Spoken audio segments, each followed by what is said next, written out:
Hello, everyone. Bonjour à tous et à toutes. Good morning, good afternoon. Welcome to another session of Science Policy Series presented by Canadian Science Policy Center. My name is Mertat Hariri, and I'm the CEO of CSPC, and we have the pleasure of being with you for the next 90 minutes. Before anything, I want to mention that I am talking to you from Richmond Hill, Ontario, the traditional land and unceded territory of Wenda, Haudenosaunee, and Anishinaabe people, whose presence continued to this day from thousands of years ago. And today, Richmond Hill is the home to many Métis and Inuit nations. Today's session is dedicated to perhaps the most important issue of the Canadian research and science policy in 2023, the report of the advisory panel on the Federal Research Support System. The advisory panel of the Federal Research Support System was launched in October 2002 with a mandate to advise the Government of Canada on how to modernize the federal system supporting academic research to ensure agility and coordination across its components and to maximize the impact of investment and position Canadian researchers for success. The panel, composed of several distinguished members of scientific community, and took the job and launched consultations with the community and published its report on March 29 of 2023 this year. The report included 21 recommendations. Today, we have the pleasure of joining by a few members of the advisory panel, and I asked them to be spotlighted as I introduce them to you. But for the interest of the time, I won't read their bios, as they are not a stranger to this community and they don't need any introduction from me. But without any further ado, I want to introduce Dr. Frédéric Bouchard, Chair Advisory Panel on the Federal Research Support System, Dean of Faculty of Arts and Sciences, Universite de Montreal, Dr. Rossant Schafer, who is a professor, Department of Chemistry, University of British Columbia, Dr. Baljit Singh, Vice President Research, University of Saskatchewan, and Dr. Janet Rossant, President and Scientific Director, Gairdner Foundation, Senior Scientist Emeritus, Hospital for Sick Children, and University Professor Emeritus, Department of Molecular Genetics, University of Toronto.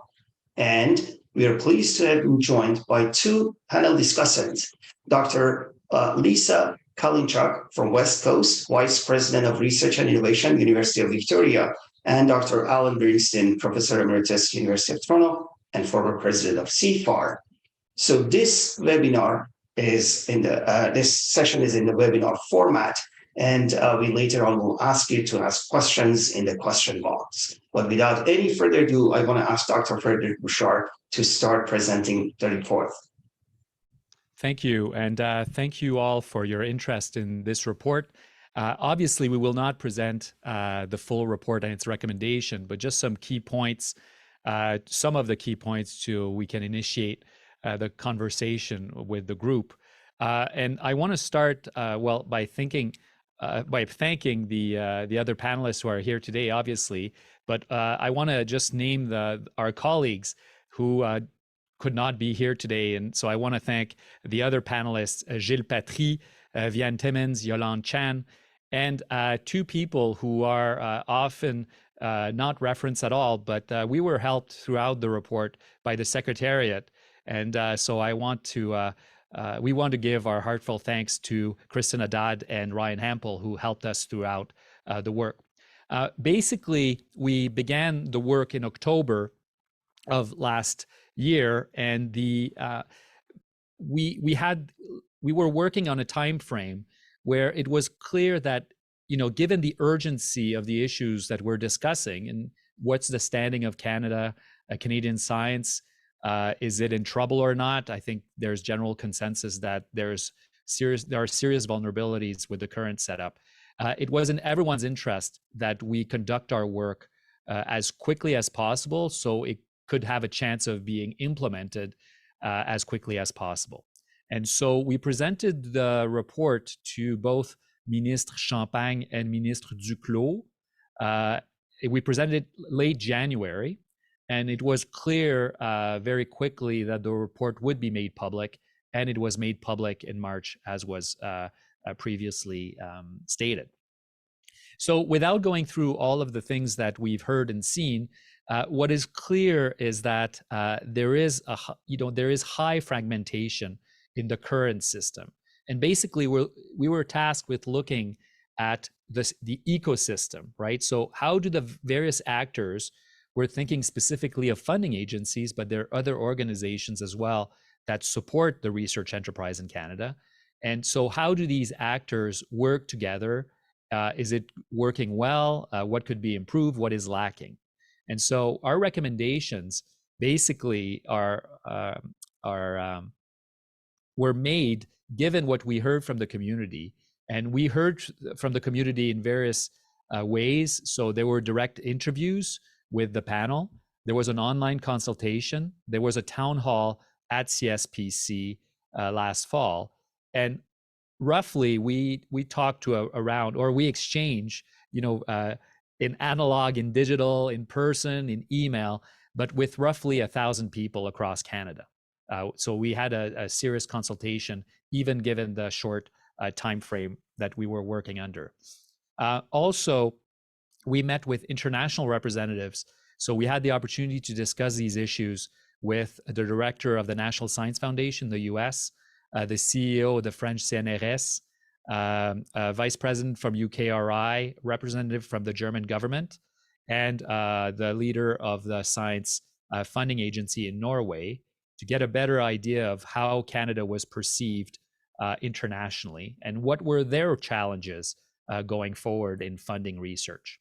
So fragmentation is a structural given. Basically, we witness and we live through the fragmentation of the system.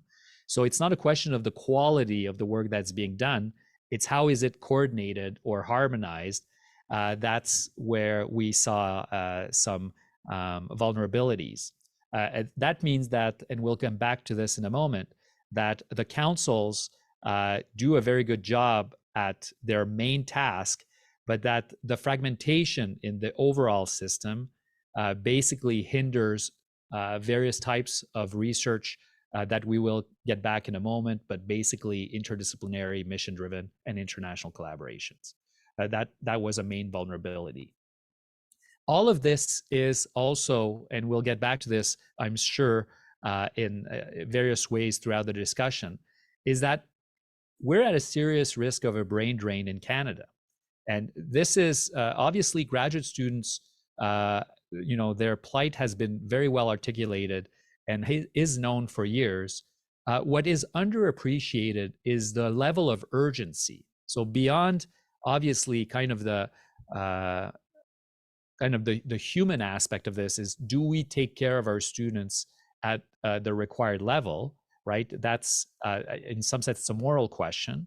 And I think the response is clear that we haven't kept up. But in a more structural fashion is Canada competitive? And what will happen to our talent? Will they stay in Canada? Will they pursue scientific careers?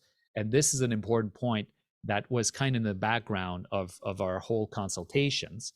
And this is also true of early career researchers as well.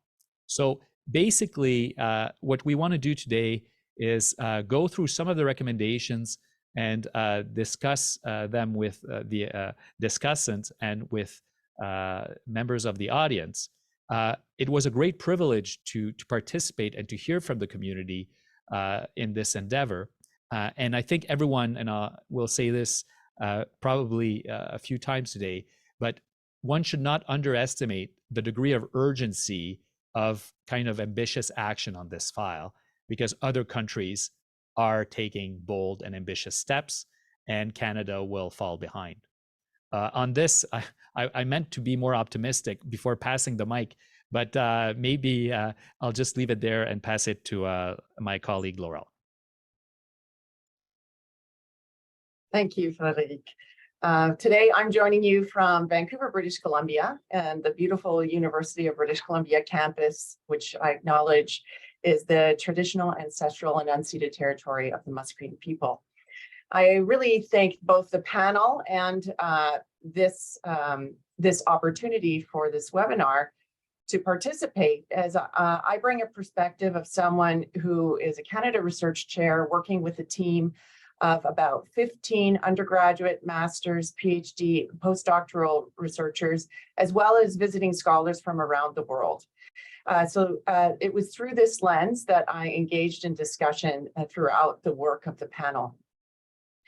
And I would like to echo many of the opening statements already made. Canada's research success hinges on the foundation of talent, expertise, and ideas generated by investigator-initiated research. And our granting councils have a well-deserved global recognition for excellence in both promoting and supporting this core mandate of investigator-led research. I can't emphasize enough how the programs provide the basis, the beginning points for carrying out mission-oriented research that can result in technology transfer and ultimately economic benefit for Canada. It is acknowledged that there is a continuum from foundational research through to applied research. And the panel's recommendation is that although these foundational programs at present are under-resourced, these organizations, the tri-councils, do an excellent job, and we recommend that these organizations are preserved and support them in delivering an improved mandate for this core mission. I also echo the statement that we are at a crisis point, and I am seeing this very actively in my graduate student recruiting efforts and my ability to convince Canadian top scholars to remain in Canada for their graduate studies. The values of government's awards for university research trainees, and these are scholarships in particular I'm speaking of at the moment, have remained virtually stagnant for the past 20 years. Furthermore, the application for these awards is very fragmented as well, reflecting similar fragmentation in the award and the research programming.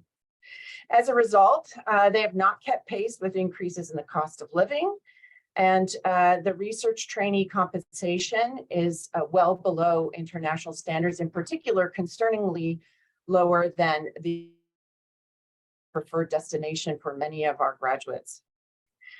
This situation has significantly eroded Canada's position as a global hub for the attraction and retention of research-enabled talent, and this erosion will be accelerated by the increase in investments by our global peers. As a result, the panel urges that the government significantly increase funding for students and postdoctoral fellows to an international competitive level. Of course, but to address this need, we can't focus uniquely on scholarships because most of our students are not funded through the scholarship and fellowship program. This is where the foundational programming that's delivered through the Tri-Council is critical. It should be noted that many of our students are not funded via scholarships and fellowships, but rather these research assistantships through professor grants. So this is yet another reason why we need an increase in funding in the core grants of the councils, and it's so very important. Given the international competition for talent, Canada is at a serious risk of another brain drain without intervention and reinvestment. Research funding simply has not kept pace with all of these pressures over the past 20 years. An initial step would involve an increase of at least 10% annually for 5 years to the granting council's total base budgets for their core grant programming. We also recommend reliable programming with consistent applications and transparent governance processes. These small but important changes can really help researchers to thrive, as it will be clear exactly how to deploy research funding programming across the country. But what is definitely lacking is a mechanism to support interdisciplinary, mission-driven and research. And we would also really welcome a pan-council opportunity to encourage international collaboration. The CRCC has been given this mandate. However, it has not and cannot achieve these goals in its current structure. And with that, I would like to pass the torch to my colleague, Professor Janet Rossant. Thank you, Laurel. And I'm obviously going to follow up on the themes that have come out already. But this issue about coordination of actions around mission-driven and international and interdisciplinary is so key. In fact, part of the mandate of the committee, of course, was to address the overall governance of how we fund research in Canada, and in particular, how we fund the sort of interdisciplinary research that crosses the granting agencies, how we fund mission-driven research, how we fund international efforts, and how we fund things that are absolutely to important issues. And so as part of the process of the mandate of this committee, we really looked very strongly at models of governance. We looked at the fragmentation of the research environment. We looked at the different components that make up research funding for researchers in Canada. And we proposed that there is a need for a new body, which we call the Canadian Knowledge and Science Foundation. You can think what the name doesn't matter, you can call it what you want, but this CKSF would essentially take over some of the roles that already the CRCC tries to do, but would put a much bigger and separate mechanism in place that would really coordinate all kinds of interdisciplinary, international, urgent and mission-driven research in Canada. It would redeploy resources from the current ecosystem to support the mandate. We don't see this as an organization that would cost initially a huge amount of money in terms of its administration, but the governance of this and having the one-stop entry point for mission-driven research will make a huge difference. It will be able to improve support also for talent. We've heard the challenge of talent and the funding of talent, but part of the funding, a part of the challenge is that the access to the different funding tools for talent continuum are also fragmented. So CKSF would control and manage the different talent development programs. It would coalesce the research community around all sectors, around missions that would be cross-cutting, interdisciplinary and high risk. It would have a new leader who would have excellent scientific and managerial credentials, and who would report to a board that would have, again, a wide range of representation from academic, industry, government, Indigenous, and other pertinent representations. It's a one-stop shop for mission-driven research that requests could come to this agency from government, from industry, from international players, a simple coordinated system that would clarify and enhance the roles of the different players in the research funding environment. It would not replace the funding agencies in any way. The granting councils would be major players within the CKSF, but it would pull together other players and other funding mechanisms that are currently dispersed across different systems. We see it as being the first step in really enabling a strategic response and a strategic plan for research and innovation in Canada. It would obviously also link from the fundamental research, as Laurel says, that is the foundation for everything that goes forward, and take it forward towards more mission-driven research, and then link to the innovation activities that are fundamental to the government's priorities in the future. So it's a new organization, it builds on what we have, and it allows us to identify one entry point for the next phases of really, truly outstanding interdisciplinary and mission-driven research. I will hand it over there to Baljit, who's going to talk, of course, on top of that. The agency is only one part of developing a research and innovation strategy in Canada, but having the agency will allow us to have a implementation system to implement what we also think is really important, and that's defining a clear research and innovation strategy for Canada. So, Baljit.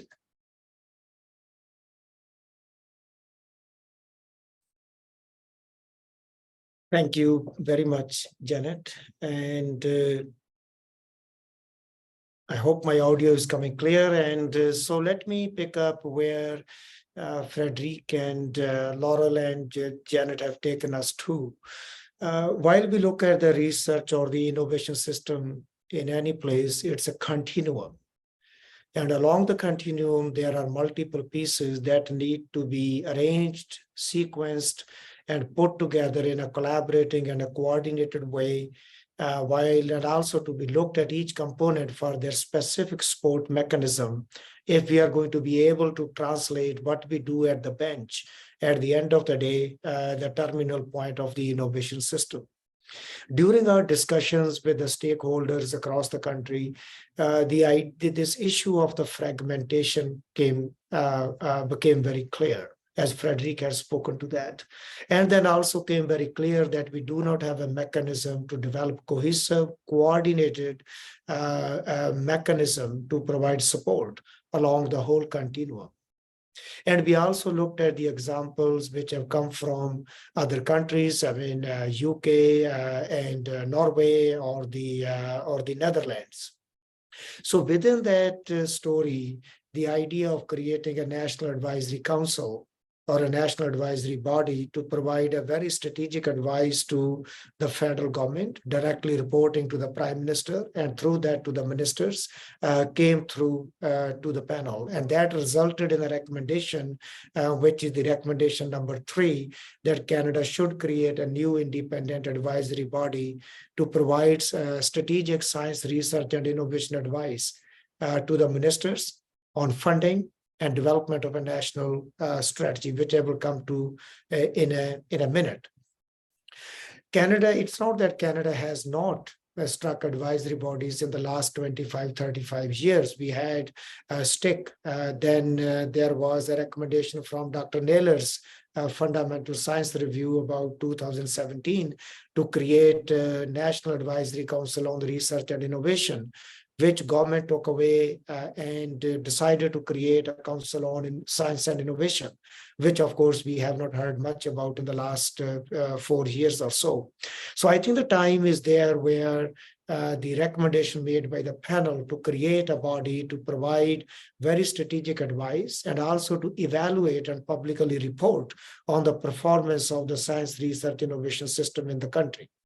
And this will also be the body that will provide input to the federal government on laying out the big picture vision for Canadian science, because we don't have that in place at this moment.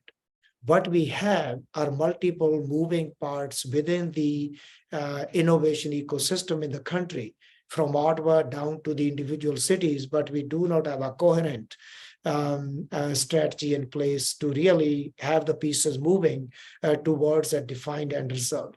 And that's where other countries are moving ahead with creating those entities. And we believe that for this body to be very effective, it needs to be having reporting directly to the Prime Minister, as is done by the Chief Science Advisor. And the body needs to have about a dozen or so members drawn from various parts of the innovation ecosystem, and especially compared to the bodies which were put together 15, 20 years ago, we are also a bit more sensitized to equity-seeking groups and the EDI story within the country, so that we have representation for those groups on this advisory body that we are recommending for the federal government to strike very soon. And where does it take us is that while countries from Japan to UK to the US through their individual initiatives are signaling very clearly about their aspiration to be global leaders when it comes to innovation through providing cohesive, coordinated, targeted support to various individual components along the innovation ecosystem. In Canada, neither we have an advisory body, nor we have a cohesive national strategy.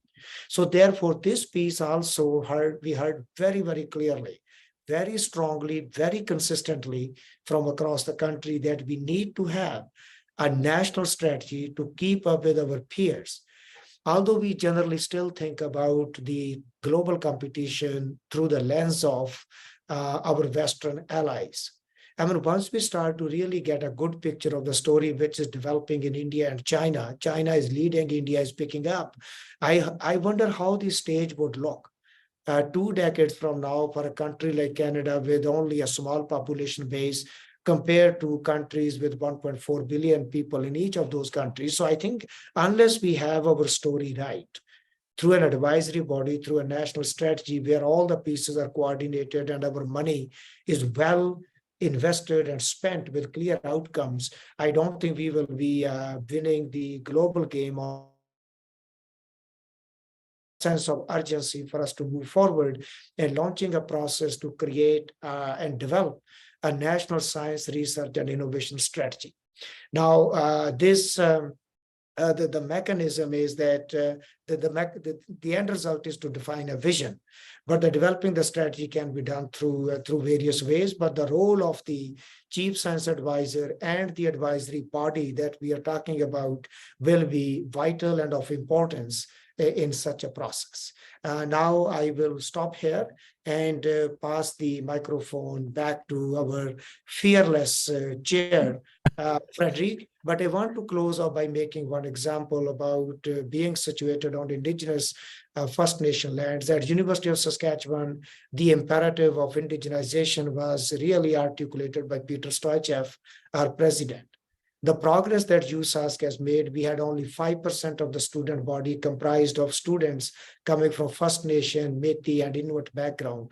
Today, we have 17% of the student body comprised of students. So there's a progress being made, and that again underscores the role of the universities in this particular process. So thank you very much, Frédéric, over to you.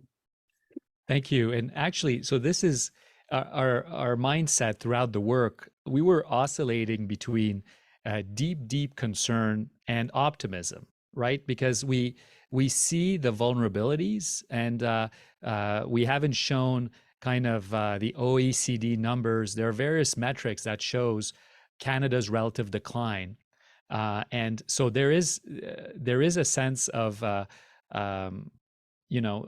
deep concern, because when you project yourself in the future, think, the social challenges that we will have, the environmental challenges that we will have, the various issues related to health and well-being. There isn't a single of these challenges that can be answered without a lot of research and innovation. So the question is, how do we better equip Canada to meet those challenges? And it has to be very clear to everyone that it's not just a question of money. I mean, the under-resourced system is a clear vulnerability in itself, but just putting more money in the status quo would not answer all of the challenges that we've kind of charted in the report. And because there is a lack for some sort of mechanism to do genuine interdisciplinary programming, mission-driven research, and international collaborations, and Canada will need all of those three, instruments moving forward. So the challenge is either, let's take two extremes. So at one end, it's status quo with lots more money. Well, first of all, it's unlikely, but even if it did occur, you would still have a problem trying to support genuine interdisciplinary research or genuine mission-driven research in ways that doesn't distort the investigator-driven research that is so important to the system. At the other extreme is, I call it the wrecking ball approach, is just you wreck the whole thing apart and you start with a single shiny thing that does everything. Well, first of all, it doesn't recognize that the current system does a lot of things very well. So you would induce massive disruptions to the system with hypothetical gains. And so we thought it unwise to propose radical transformations. We do think that the recommendations we provide are bold and feasible. So basically having the councils focus more on what we refer to as investigator-driven. We haven't, in the report, we don't discuss so much about fundamental versus applied research, because most researchers just swerve between the two.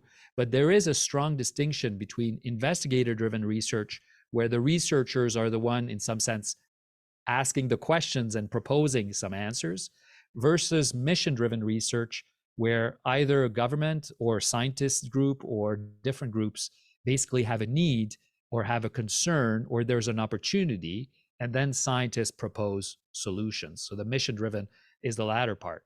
And we, in our analysis, it's good to have kind of a complementary roles distinguished. That way, in some sense, they're not in direct competition within the same bodies with, the mission drift that can occur when this happens. So this is the kind of the system-wide recommendations we make are in this kind of complementary system-wide approach. But fundamentally, and this gets back to Baljit, our fundamental recommendations is to make research a national priority.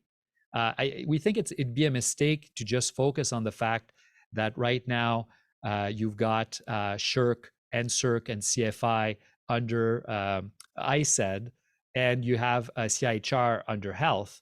I mean, that's one thing. In some sense, that's ministries and mandates, but roughly there are research innovation issues touching agriculture, fisheries, ocean, natural resources. All ministries would gain from having better access to our researchers, and you need to devise the right mechanisms to facilitate that. But overall, we need to make research a national priority the way it has been made, and Baljit referred to this, in other countries. So we may be a little too comfortable with our current successes, if not to say that we're complacent. But you look around and what you see is that other countries are doubling down, not just financially, but in terms of ambitions, in how to make research innovation national priorities. And then is how do you mechanisms to support those ambitions? And this is what has guided the recommendations and we made. So I think I'll stop there. But again, I just want to thank all of the people who've provided advice and recommendations to our panel, and to all of the public servants that have helped us throughout our work. Thank you. Okay, thank you very much, all the panelists, Dr. Bouchard as well. Now I want to ask our discussants to provide their perspectives of the report. First, we go to Dr. Lisa Kalynchuk, Vice President of Research and Innovation from University of Victoria. Thanks very much, Mehrdad. And I just want to say I'm joining you all today from the beautiful University of Victoria on Vancouver Island. And I just want to acknowledge and respect the Lekwungen peoples on whose traditional territory the university stands, and the Sanghees, Esquimalt, and Wasatch peoples whose historical relationships with the land continue to this day. And, I appreciate being asked today to participate as a discussant. I think that this report is enormously important for Canada and for our research community. And I just want to start by thanking ICED for commissioning the report. I think that was a key first step. But of course, Frédéric and all the panel members for doing the hard work to undertake the consultations and come up with this excellent report. I think this is the right time for this report. It has the right tone, and I think it demonstrates the urgency that Frédéric highlighted in his opening remarks. And I thought I would just focus on a few key pieces of the report that stick out for me. One is, I think, the key observation in the recognition that we're struggling to support interdisciplinary and multidisciplinary research. And I'll say a little bit more about that in a minute. And the second key observation that hasn't been mentioned yet, but the one around how we're struggling to support our major research facilities.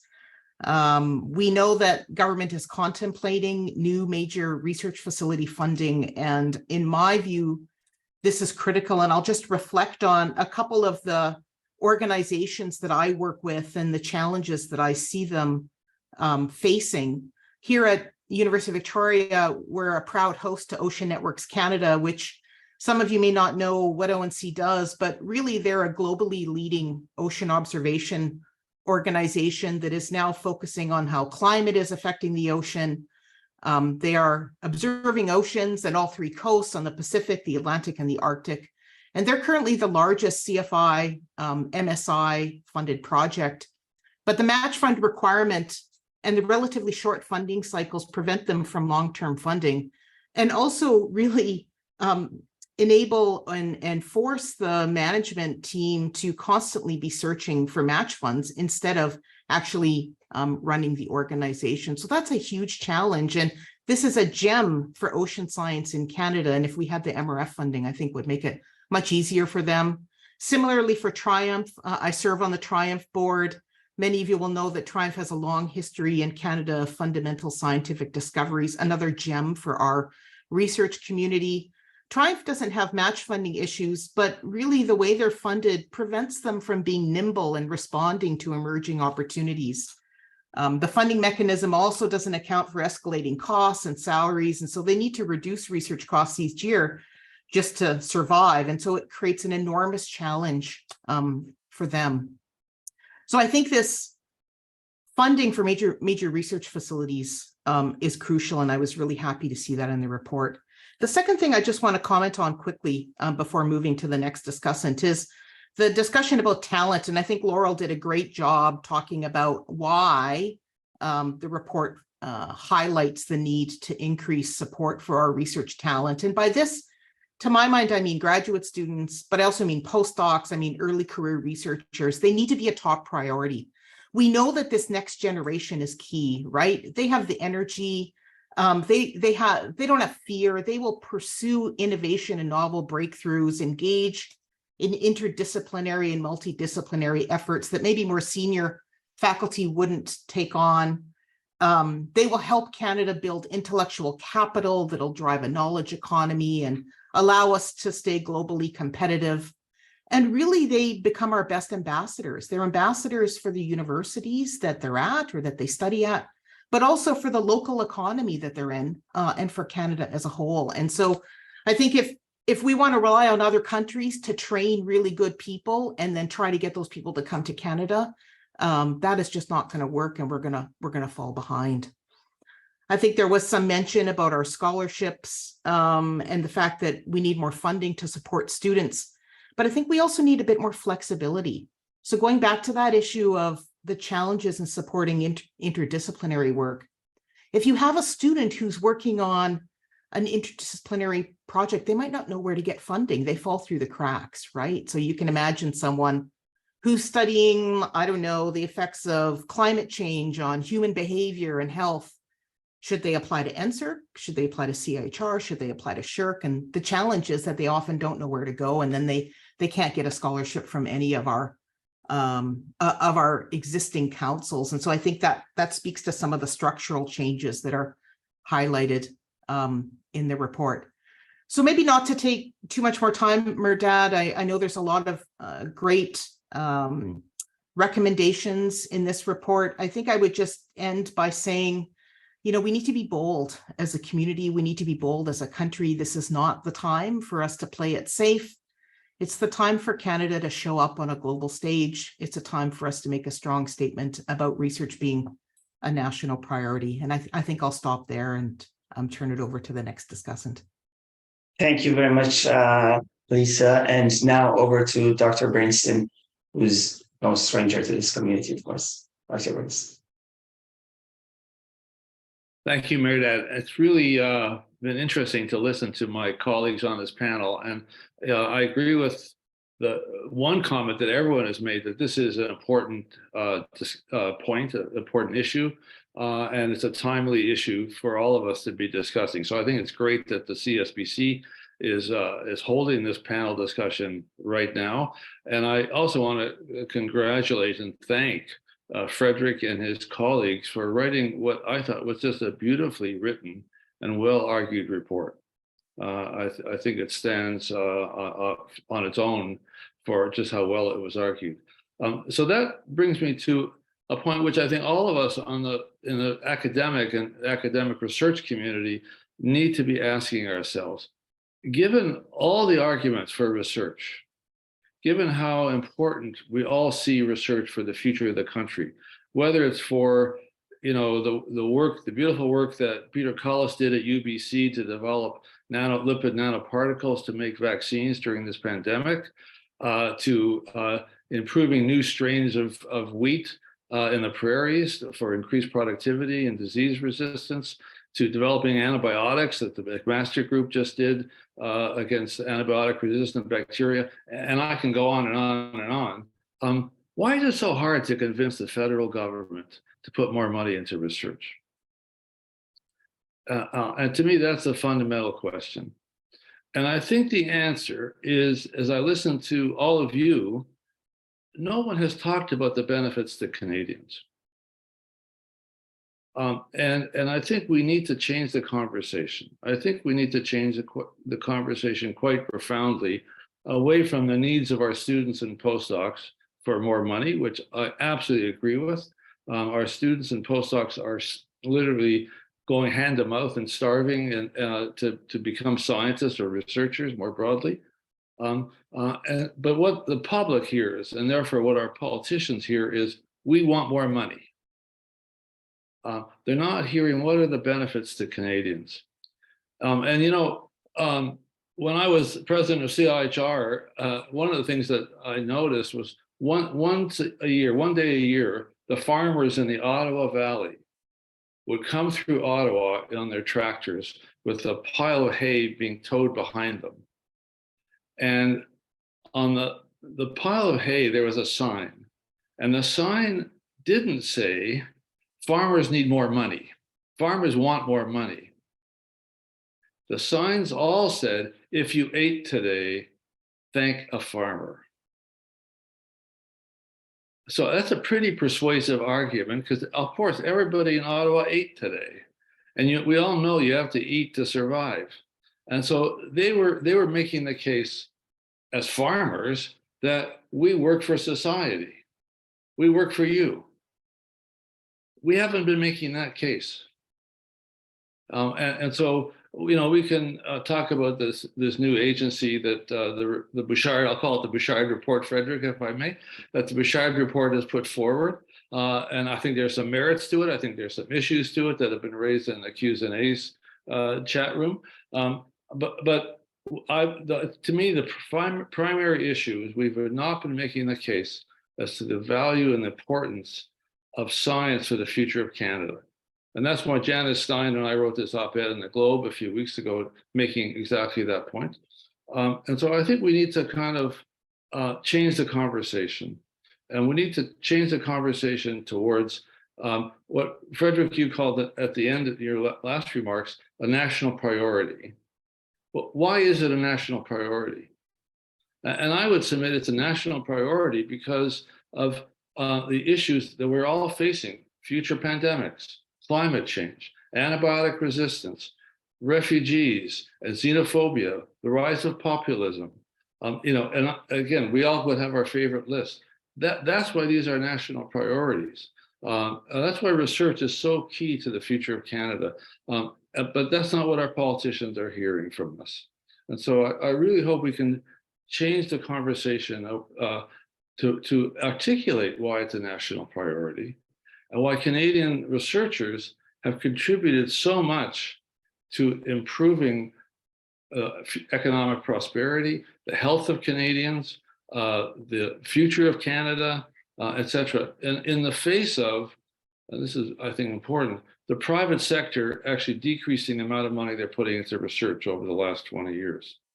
Because without that, the point we put in the op-ed in the Globe, without it being in the DNA of our government officials, we will face future budgets year after year where there's no increase in funding for research.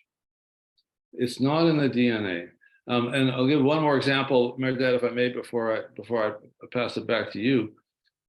As we all know, the government has been investing, both at the federal level and various provinces, huge amounts of money for electric vehicles, for batteries. Here in Ontario, where I live, the government announced up to $13 billion to Volkswagen to build electric vehicle plants. Not one penny, and I verified this with officials in Ottawa, not one penny of that is going towards research. So I raised the obvious question, which is, what if the technology and the materials for research change in 5 years? And who would doubt that the technology is not going to continue to evolve for making batteries? And yet when we negotiate with these companies, we seem to forget that we have a fabulous community of chemists and physicists and engineers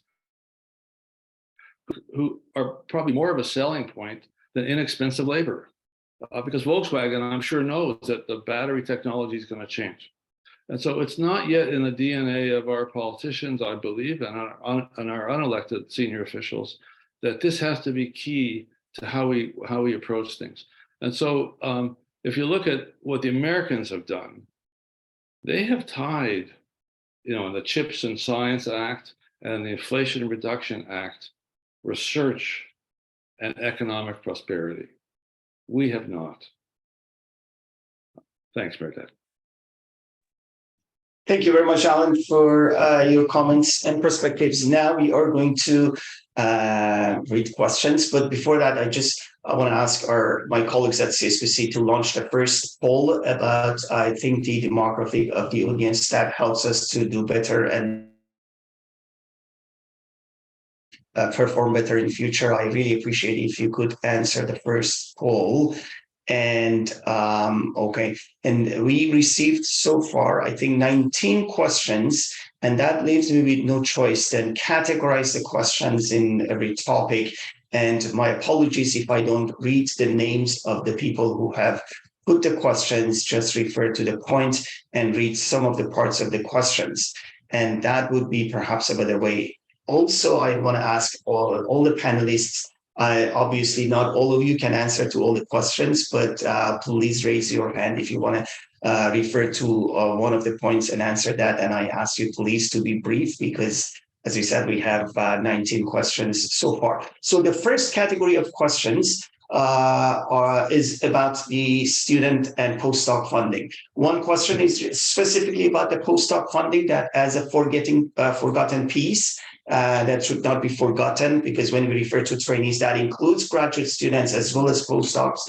That's one thing. And the second question is, how does the report align with the across-the-board cuts to the tri-agencies, especially given the students are funded through the research grants? And the third question related to this issue is that trainees support level, that how we ensure that increase to grant funding result in increase to compensation for trainees and not just more cheap labor being hired.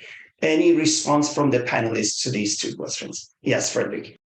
Just quickly, so for the postdocs, this came up very often in the consultation, and it is in the report. Maybe in a given sentence here or there, it wasn't stated as explicitly, but in the report, we take let's call it the postdoc funding levels and the brain drain associated very seriously in the report and as part of the recommendations. Given the, in terms of making sure that the money goes to the right place, if you give it to the councils, does it reach the students at increased funding levels? We didn't go to that granularity in terms of program delivery. That would have gone beyond, in some sense, our terms of reference to go that detailed. But it's clear that because we talk about funding students at internationally competitive levels, that goes across the board. It's a relatively easy mechanism. Here I'm going beyond the report, but it's relatively easy to put, once you've moved the scholarship on a higher level, to state that you've got some funding levels that should be applied in other federally funded programs as well. So it's not a big hurdle. The status quo does not include such a mechanism, but that's not a big problem to implement. To implement. So we did not discuss this in the report because it would have been micromanagement, if you will. But it's. I missed the second part of your third part section, 3-part questions. It's really that the increase in funding part leads to increased level of stipend for trainees, not just hiring more cheap labor. No, I remember the part that I answered that last part, but I didn't answer. I do not understand why they cut the Tri-Council funding. Like, this is a personal, I do not, I mean, I understand that they've asked everybody to make cuts. So it sounds like parametric cuts. But we were disappointed is a polite way to state this when we saw the federal budget, but the budget cuts for the Tri-Council go in the wrong directions. This is a personal opinion, but my hunch is that it's probably shared by the vast majority of people here with us today. Thank you. Lisa, your hand is up, please. Yeah, thank you. Maybe just to go back to the postdoc question for a moment.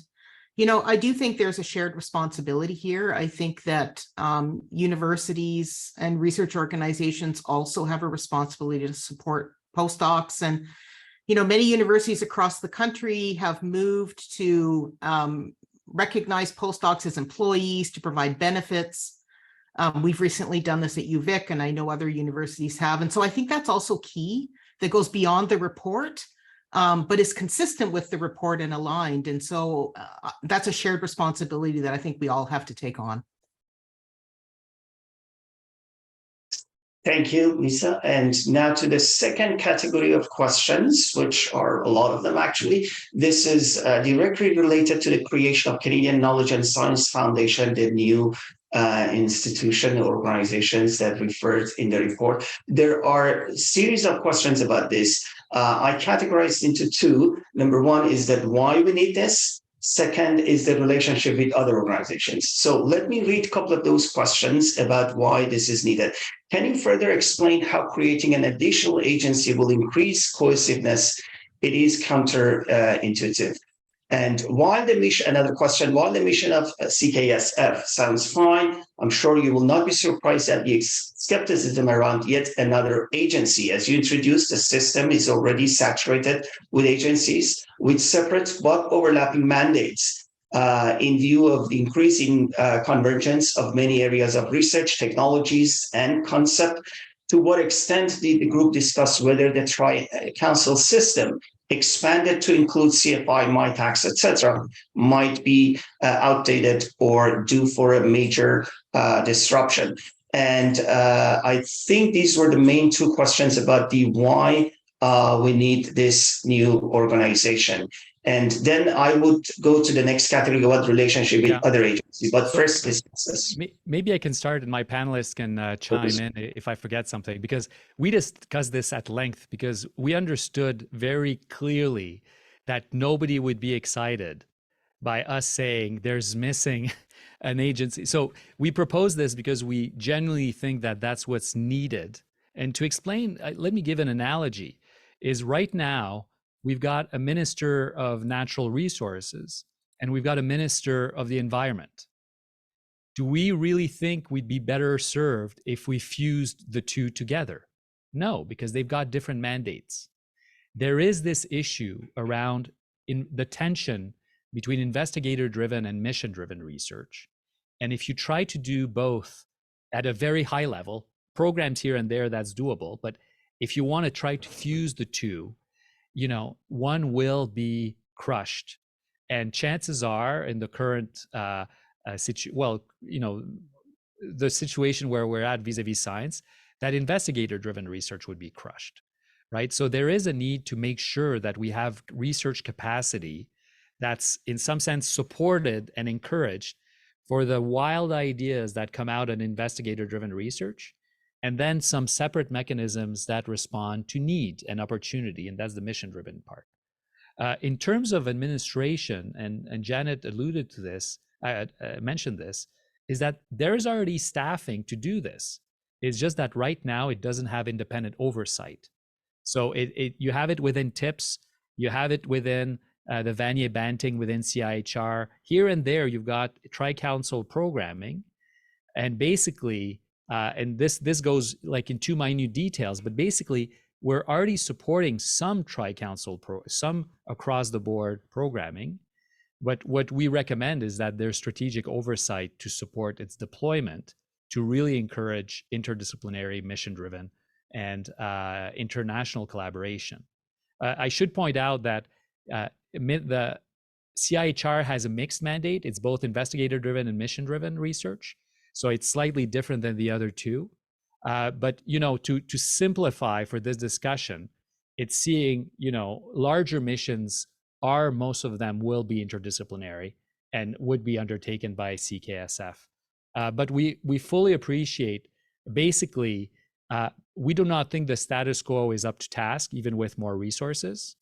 The question then is, do you add something, or do you just get rid of everything and start afresh? And frankly, we did not have positive signals from both Canada, but also the international community that, starting afresh and just starting anew was right. But maybe Janet, I don't want to put you on the spot, but do you want to add something to this? Yeah, sure. You're muted, Janet. Oh, okay. So yes, I think that as Frédéric said, we had a lot of discussion on this. There are two models, right? One is status quo, where we see new funding, NFRF, the Biomedical Research Fund, the manufacturing, every new initiative comes up in a new way with its own governance, not clearly integrated, not one entry point. So if you were looking for international partners, and now what the international partners we spoke to said, when we go to Canada, we don't know who to talk to. We want to set up a partnership. Do we talk to the chief science advisor? Well, but she's not connected to the funding agencies. Do we talk to one of the funding agencies and not the other?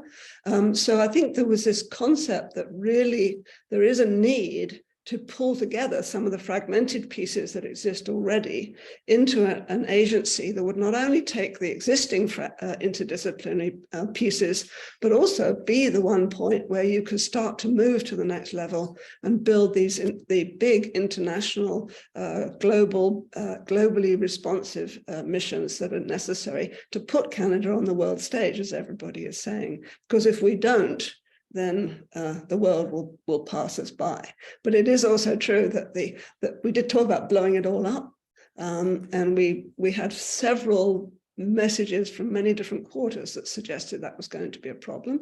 And we do believe that investigator-driven research is best handled through the granting agencies. That is the fundamental basis of academic research in Canada, on which everything else builds.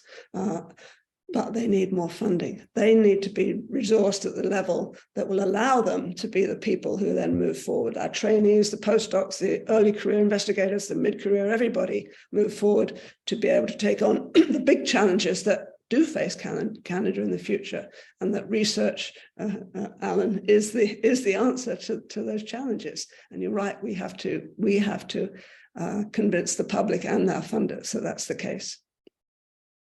Thank you, Janet. I see hands up. Alan first, and then Laurel.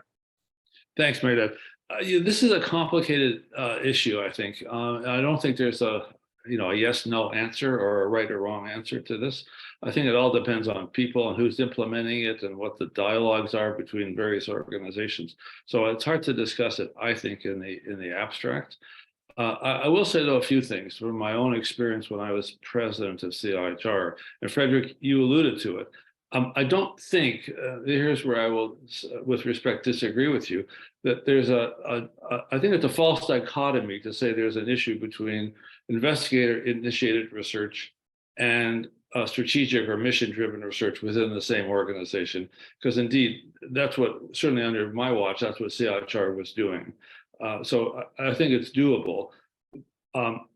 But if I take the situation now, and Janet, I think you correctly alluded to it. If you think about the CFREFs that were just announced, the Canada First Research Excellence Funds that were just announced, I'll just pick on two from this competition and previous ones. $200 million for the Acceleration Consortium for Materials Discovery. That's a clear statement of a priority, if there ever was one, for a priority from the federal government. And the second one was in the first or second round, having 3 CFREFs in quantum physics. You couldn't ask for a clearer statement of priority from the federal government. So I think if there's going to be whatever the mechanism, whatever the funding landscape looks like, whether it's within one of the councils or the separate agency, those priorities, I think, need to be in large part dictated by the agency that's funding it, which is the federal government. And so I think what's missing in all of this is a clear statement from Ottawa of what are their priorities. And And so you have to read the tea leaves to figure that out. And so clearly, when Ottawa created the Pan-Canadian AI strategy, that was a declaration. AI was a priority, but they never said AI is a priority. They never said materials discovery is a priority. They never said quantum physics, which is related to materials discovery, of course, is a priority. So I think we need, and this speaks to the importance of having an independent council of advisors. This, which I agree with in your report, this speaks to the need for clarity as to what are the priorities for mission-driven science. We never had really a priority statement that we're going to deal with the pandemic through science. It happened, and I think Canada did a great job compared to other countries in that regard. But it was never declared as such. So I think we need clarity here. And again, I think I'll go back to what I said earlier, Merdad. It's not in the DNA of the government to want to be so clear about how important science is and how important it is for the future of Canada. You don't invest $200 million in a single group of scientists unless you feel it's important.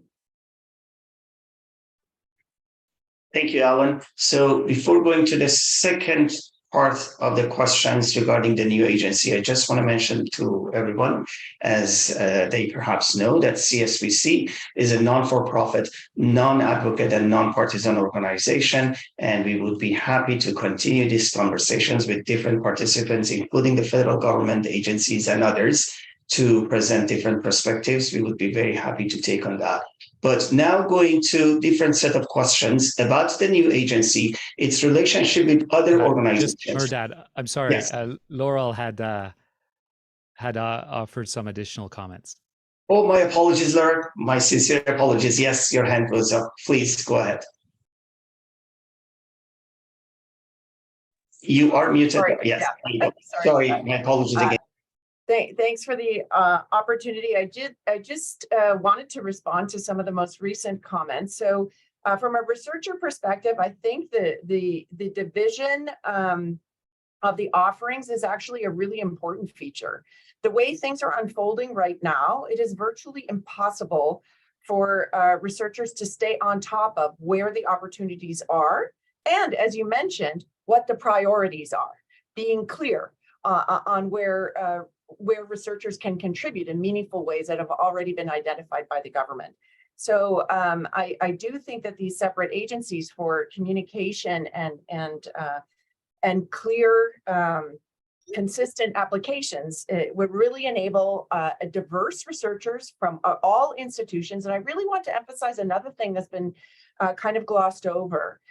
These large programs that you speak of, CFREF, for example, do not engage early career researchers in the same way that I think open calls can, or more transparent calls can. Specifically, when you assemble a team, you reach out to the experts in your field, but the newest researchers in our fields have yet to establish their expertise. So a select few from a few institutions perhaps get invited, but this doesn't reach the diversity of talent across the country. And so I think there is a real opportunity for the clear separation as put forward in the proposal. My apologies for speaking out of turn. There's a fire alarm in the building. I have to exit, please. I will try to log in and see how it goes. 10 minutes. No problem, Baljit. That's okay. Safety is first. Thank you. No problem. Okay, now to the second category of questions about the relationship of the new agency with others. So I read those. It is envisaged that the new body incorporates the Office of the National Science. Is it envisaged? So it's a question. Incorporates the Office of the National Science Advisor. If not, what will the relationship be? And the other question is, how does the new agency CKSF align or intersect with NRC? And the last question is, would this new organization coordinate any federal agencies? What about provincial agencies like the Ontario Research Fund? Well, going to the latter question about relations with provincial counterparts, first, I just want to thank whoever asked the question for believing that we can solve constitutional issues in addition to scientific funding issues.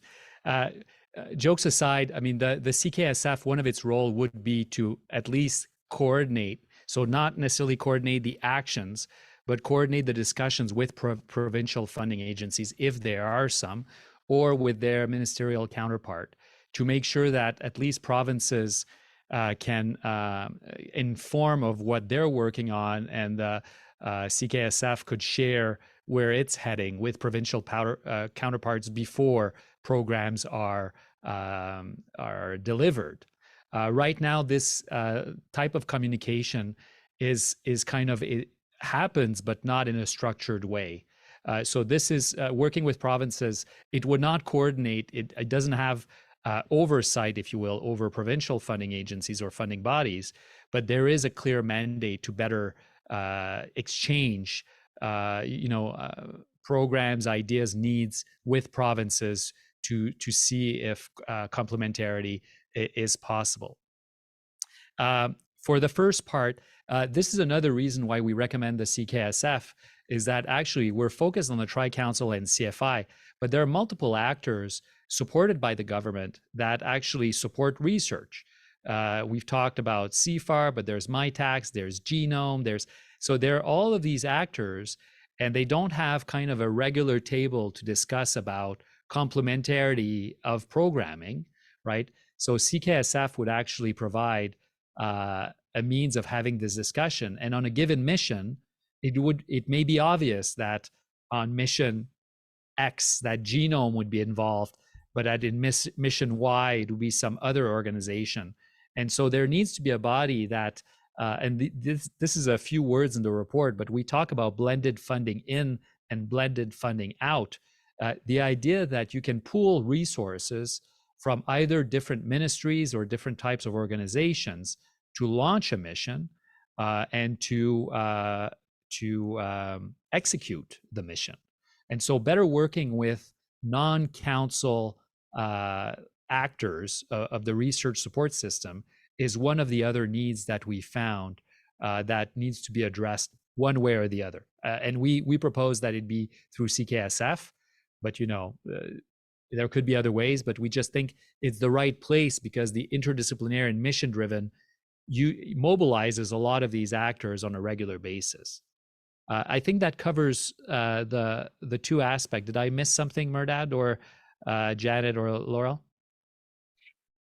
If you could comment on the relationship with Chief Science Advisor's Office as well. I don't know right. So she would be the chair of the board. So her current mandate, Mona Niemer's current mandate, is for, and here I'm being kind of, I don't want to say rigid, but I'm going at the text, right? It's for intramural research, right? So it's mostly a government research activity as her core mandate. But obviously, she has a purview that's relevant for other aspects of research. So we thought the right place would be chair of the board of the new organization. So this would be the explicit role of the Chief Science Advisor. Thank you. Yes, Alan, you want to say something? Well, just on that one, you don't think that would compromise the independence of the advisory function? And it's not a comment on Dr. Niemer, obviously. It's a comment on the governance issues. On their role, yeah. So we discussed this and we kind of weighed the risks and benefits of doing this. Basically, we looked in the Quebec model. Rémi Quirillon plays both purposes, and it's manageable. But it's manageable because you've got boards, right? So if there is either a conflict of interest or kind of misalignment between the various purpose, that's why you need the right oversight body to do this. I mean, this is not. We would say this is not like a keystone recommendation in our report. We just thought it would be kind of a neat way to kind of join the different mandates.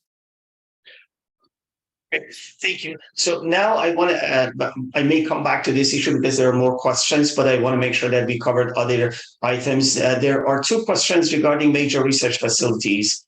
And what are your thoughts on the role of CFI? The report mentions that this was discussed, but no conclusions reached. Is CFI still the best mechanism for funding major equipment and required operating funds? Question number 2 on this issue, what are your thoughts on funding of workforce equipment, which used to be done through Category 1 and 2 NSERC RTI grants? Should there be a non-CFI mechanism for equipment and associated operating funds, e.g. the NSERC, for example, the NSERC Major Resource Support Program, which was placed on an indefinite moratorium, in your opinion. So the other question on the major research facilities is the importance of Canada moving on them. Is it an urgent matter, similar to other issues you mentioned? Not. So the major research facilities is where, you know, the differences with other countries was especially stark. And this is not because of the way CFI, you know, administers it. It's just the way Canada approaches these major research facilities. We do not think that a U.S. national labs approach, so national laboratories, would work easily. I mean, there may be new ones that could be developed in this light, but given provincial investments and different provincial priorities in major research facilities, we think that kind of a shared, if you will, a shared ownership of the major research facilities is an approach that's more feasible. However, right now, major research facilities are handled like research projects, right? So they're funded on a 6-year, it's 6 or 7, Lisa or Baljit would know better than I do, but I think it's 6 years. And honestly, most other countries that are serious about science support major research facilities as major research facilities, and therefore support for them in the planification, the design, the building, the operation, but also the decommission of the facility. And right now, we do not have that horizon in supporting those major research facilities. Whether we think that CFI could administer it, right? I mean, it's administering major science initiatives right now. The real issue is that it doesn't have the resources or that allows it to have a longer horizon, temporal horizon, to support it for the whole life cycle of the major research facility. Give it for the other RTI point, and maybe Laurel wants to add this. What was clear to us is that you know, this goes way beyond NSERC, and those goes way beyond CIHR. Like most disciplines do need you know, the type of technical apparatus or infrastructure, big and small, and we need to find mechanisms to support interdisciplinary but multidisciplinary tool use. And also, so to give you an idea of where it's not the whole solution, but one way to answer that need, our recommendation about the John Evans Fund for the CFI, to just make it much simpler for universities to acquire smaller instruments is along that line. But there's a big need. We're not really good for the major research facilities, but we're not that competitive on the low end or on the smaller scale as well. Who would deliver that? We evoke different possibilities in the report, but the importance is to increase the capacity in getting access to these instruments without always having to overpromise on what those instruments, how they will revolutionize science. Sometimes it's just basic lab equipment, but that's absolutely necessary. You know, it ain't shiny, but we need it. Laurel, do you want to add something to this? No, I think you summarized the real issues very nicely. Lisa's hand is up, and then Alan. Yeah, maybe just to build on Frédéric's comments, which I agree with completely, you know, having worked with ONC and Triumph, who were funded, you know, by CFI and NRC, I think what we need is one coordinating like one group that's managing this. And I think that's clear in the report as well. And I think CFI could do this. I mean, we've had fantastic interactions with CFI. They've been very supportive. I do agree in the report that it would be nice to perhaps download the administrative burden of the GELFs to the university so CFI doesn't need to deal with that, and allow CFI to focus on these very large projects. I think they've got the expertise to do that really well. I think the key thing here, though, would be, we spoke earlier about understanding what the national priorities are. There has to be a way for CFI to understand what those are. So CFI could be the administrative body where the money flows through. But I think, the new structure that's proposed in the report would, potentially be a way for government to indicate what are those national priorities, because we can't fund every possible major research facility, and there's got to be some strategic decision-making around which ones are important for Canada now, which ones we might need in the future, and what our decommissioning and sunsetting plans are for the ones we need now that we may not need in the future. Thank you, Alan, briefly, and then Baljit. All right, I'll try to be very brief. I think the issue of facilities is more complicated than the report indicated. The reason I say that is the one investigator-initiated research that would be the purview of the granting councils is investigator-initiated research is increasingly investigators, plural, initiated research. The teamwork, interdisciplinary teams are increasingly from the grassroots, from the bottoms up, the way that science is being done. And I could give lots of examples, but I won't right now. So if investigators want to do some from the social sciences to genomics, and it's investigator initiated, and it requires equipment, major facilities, what is the mechanism for coordinating the green light, the check writing to get that facility if the granting council says yes and CFI says no, or vice versa? So I've always felt that it does not make sense, I'll be very blunt here, it does not make sense to have the infrastructure agencies separate from the granting agencies. And I think it's even more clear now because increasingly we all require equipment, and increasingly investigator-initiated research requires equipment. It's not just mission-driven science, it's investigator-initiated science. And so I don't see a mechanism anywhere that couples those two things. And when I look at the UK, for example, the UKRI is responsible for the equipment that's involved with investigator-initiated research, where there's a major expense involved.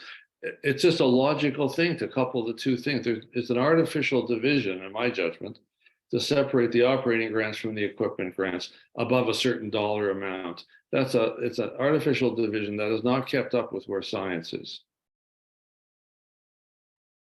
Thank you, Dr. Singh.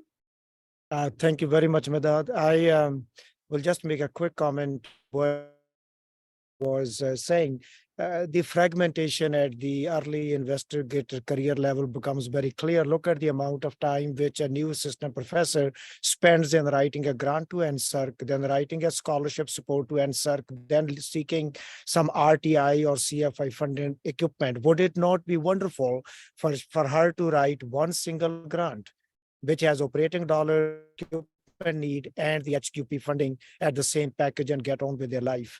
Regarding the major research facilities at University of Saskatchewan, for example, we have 3 of the MSIs. The challenge of coordinating the large sum of money coming from Ottawa with the provincial government to get the match in place and then get on with the cycle again in the year 4 of the MSI, which is only 6 years long, is quite demanding, time consuming and frustrating. And especially when we know Canada has only one synchrotron, we are not going to shut it down after 6 years. It's going to stay there. It's a national facility. So I think having some coherence and a national strategy that speaks to the needs and aspirations of Canada's science and innovation, and then the system falls within that, and try to accomplish what we are trying to do through that strategy. Alan was making the point about various investments in minerals and quantum. I mean, look at the investments which come through biomanufacturing, through quantum, but they are not under one sort of umbrella where the investigators and the private sector can understand where we are going as a country. I think that really what we were trying to express in our report. Thank you very much, Medad. Over to you. Thank you, Baljit. There is another question about the co-funding model. In fiscal uncertainty, where there may not be additional funding in R&D, co-investments across the key players, academia, federal industry, etc., of the S&T ecosystem become a necessity. What are your thoughts on co-investment in research infrastructure and tools to strengthen and support the Canadian ecosystem? How can we encourage and lead an enterprise approach to investments? Well, very simply put, I mean, we did say blended funding in. So we want to leave the possibility without prejudging for, funding of projects or infrastructures to go beyond usual mechanisms. And so when thinking about policy recommendations for, how to better support the research support system, you have to think in terms of decades, right? So you're not just saying, oh, this year we need this, so we're going to suggest this, and this year, this is the political landscape. When you try to see where is Canada going, where are the other countries going, and how do we improve our performance in research and innovation to better support well-being and prosperity, when you think in terms of decades, you say you need to make sure that you don't create some unbalance in the types of research that are funded, and make sure you've got the mechanisms to fund the research that is not adequately supported right now. And then you have to, so when you look at the CKSF, it's more flexible and nimble on certain aspects. And we want that agility to be at the CKSF as not to disrupt or distort what the councils are doing, which is basically funding most of the investigator-driven research. So the idea that there could be corporate, philanthropic, this is an open possibility, capacity that we propose at the onset for the CKSF. And trying to put that in all of the councils would probably do some mission drift within the councils, because it would encourage that type. It would always encourage, let's say, corporate funded research within the councils, which is probably not a good idea, but you want to make it possible to support. And that way the mission driven would be a place to do it. And getting back to the idea of, something new and coordination, look at the German model. The German model is highly structured. You've got the economic ministers focus on the Fraunhofers, but we know as scientists that there's the Max Planck and there's the Humboldt, and what you have is you have complementarity of roles, and it's clear who you need to speak to support different types of research. We're not going all the way to the German model, in part because they're putting more money in research than anybody else. So it's kind of, it's a great ambition, but what's lacking in the German model is the coordination around national priorities. And this is where, we try to adopt a different route. But of course, corporate support, philanthropic support, where we think the biggest gain is in terms of blended funding is actually multi-ministries support. So if you've got a big project on soil erosion in coastal cities, well, it would probably be fisheries, ISED, public health. You would have a bunch of ministries. Right now, it's very difficult for them to pool research money around a simple mission. And the CKSF could actually join the resources of multiple ministries to launch a joint call. And maybe Baljit gave us the best example during the panels. Well, not just him, but his colleagues in agriculture and veterinary science, but how those types of projects right now are very difficult to fund. Thank you, Frédéric. I just want to go around the panel, virtual panel, and ask for final comments. But let me read the last set of questions again regarding to the new agency that discuss about the view of the regular Canadian citizens of this. So please speak to the impacts regular Canadian citizens will see with investment and reinvigoration of science research ecosystem. And the other question is how this group suggests making the science benefit linkage clear to the regular taxpayer and politician, especially given the fact that there was lack of funding, and also another comment that relate that the government has not invested enough in the past 2 decades, with the exceptional one budget in 2018, how this new mission-driven agency will ensure increasing investigator-led tri-agency granting. So this is the last kind of group of questions. Over to panel, and perhaps I go across the panel. I ask who wants to go first, and Frédéric, you may want to go last with your final concluding remarks. So who wants to go first? I'll go. Janet, please, of course. So I think the whole issue of ensuring that the Canadian taxpayer and citizens at large recognize the importance of research and innovation is, to some degree, our responsibility. As Alan said, we're not putting the story forward well. I absolutely agree that coming forward and saying we need more money, even if we do need more money, is not necessarily the way to go. And I think it's the opportunity for scientists, for leaders of universities, academia, but also people outside of academia to come forward and say, you know what, science is fundamental to the development of business, to the change, improving the environment. All the people who are not in academia coming forward to support the role of research and innovation. And I think that's something that I know Frédéric and I have talked to a number of people about this, and I would encourage everyone, on this call to say, reach out to people and explain the importance of research and get them to recognize, as industry will and partners will, that really the innovation of the future depends on the science in Canada. Thank you, Janet. Lisa?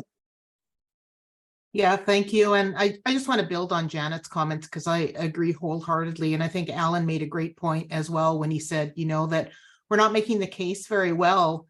At UVic, I talk a lot with our researchers about their responsibility in demonstrating the impact of their work. And as academics, we're trained that you go to conferences and you talk to other academics, or you try to publish in high impact journals, or sometimes you engage in public outreach, but it's not very common. And I think we have to disabuse people that that's sufficient, of the notion that that's sufficient. We need to get out there and talk about how we're making a difference. And we need to increasingly recognize that it's our responsibility to contribute solutions to the pressing challenges that are facing the public. Everybody understands that the government is spending a lot of money and that there are limited resources. And so when people drive down the street and they see potholes, they want government to invest in infrastructure. When people can't get primary health physicians, they want government to invest in health, and so on and so forth. So we're, to some extent, in a competitive landscape. And it's up to us, I think, to make the case that research matters, that innovation matters, and that the work that we're doing can make a difference for common everyday problems that the Canadian public is facing. Thank you, Lisa. Laurel? Yeah, and I would also like to tie these points into to trainee talent development. We promote that we're embarking on this effort to transition into a knowledge-based economy, and with the clear articulation through the CKSF about national priorities, I see it as an opportunity to give our trainees to really position themselves to highlight the technology transfer activities they may have undertaken, the entrepreneurship success stories that come out of our graduate programs, the new companies and startups that actually get rolling. When we have a clear articulation of the national priorities, it gives us a place to tell our stories. And I think this is a potentially a really great opportunity to prepare the next round of researchers to do, quite frankly, a better job of telling what it is that research is really about and what we can do to serve the Canadian economy. Thank you very much. Baljit, your last remarks.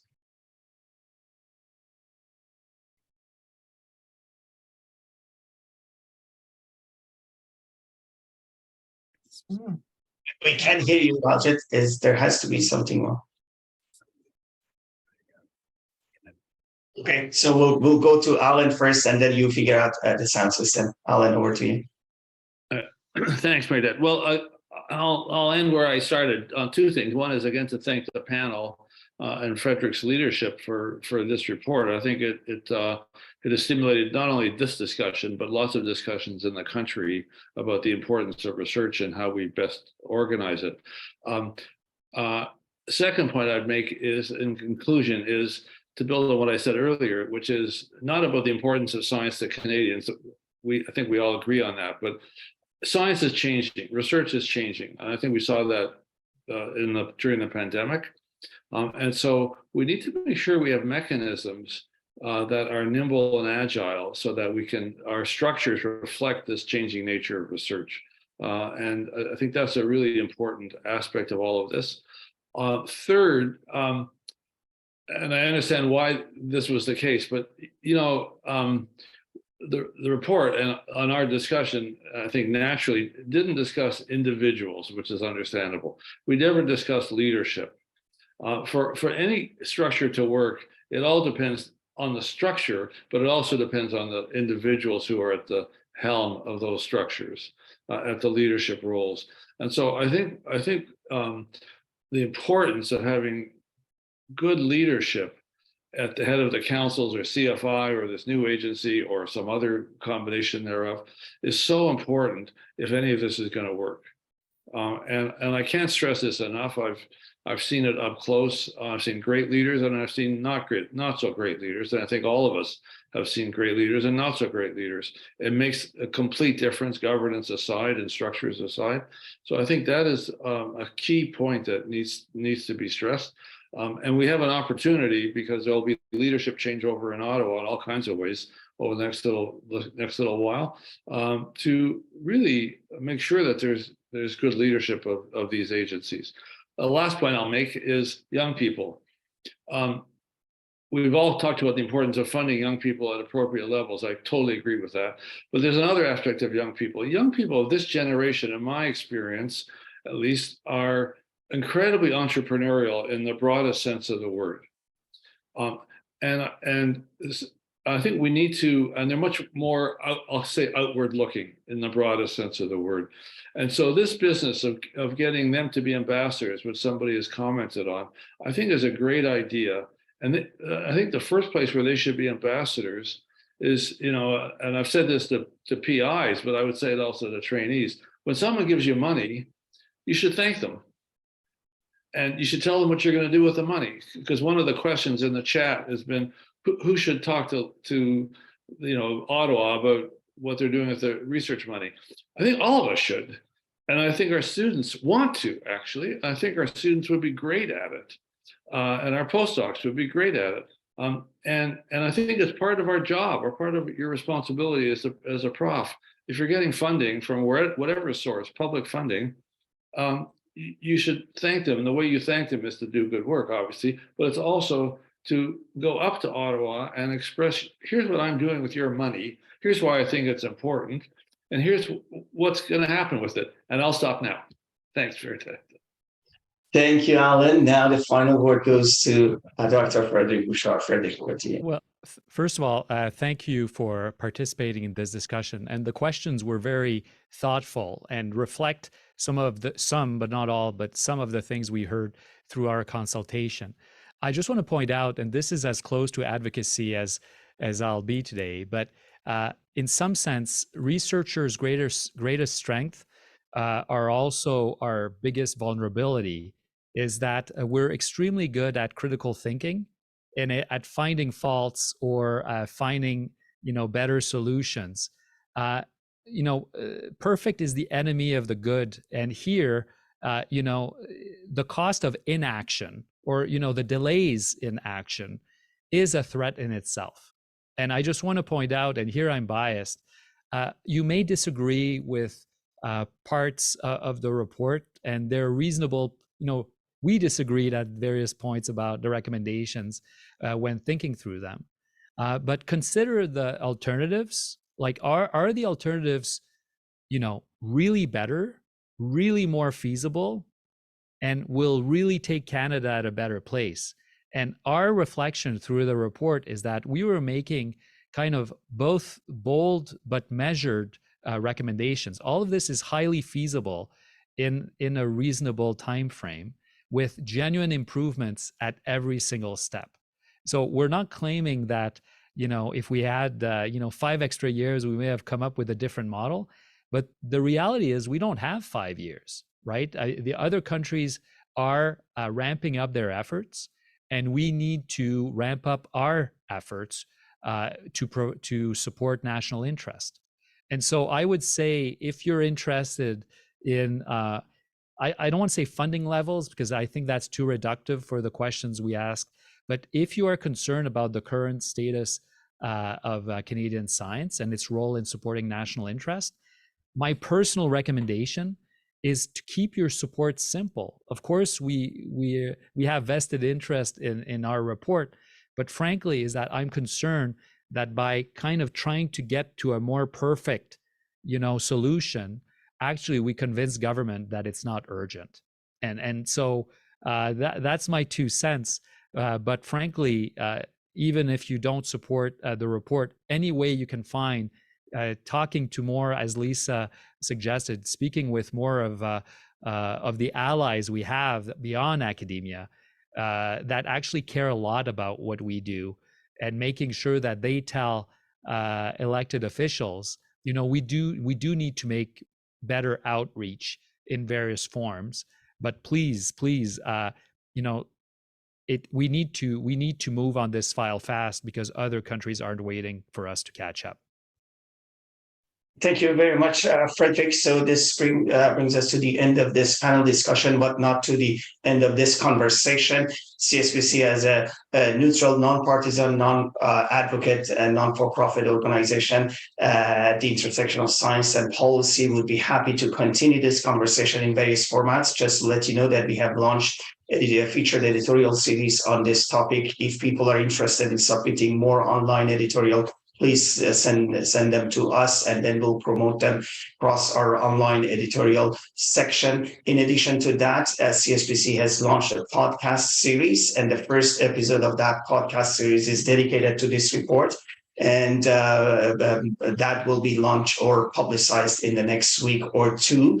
And finally, we will be happy to continue this conversation in virtual or in-person formats. If you have suggestions and ideas, please let us know. Please subscribe to our newsletter.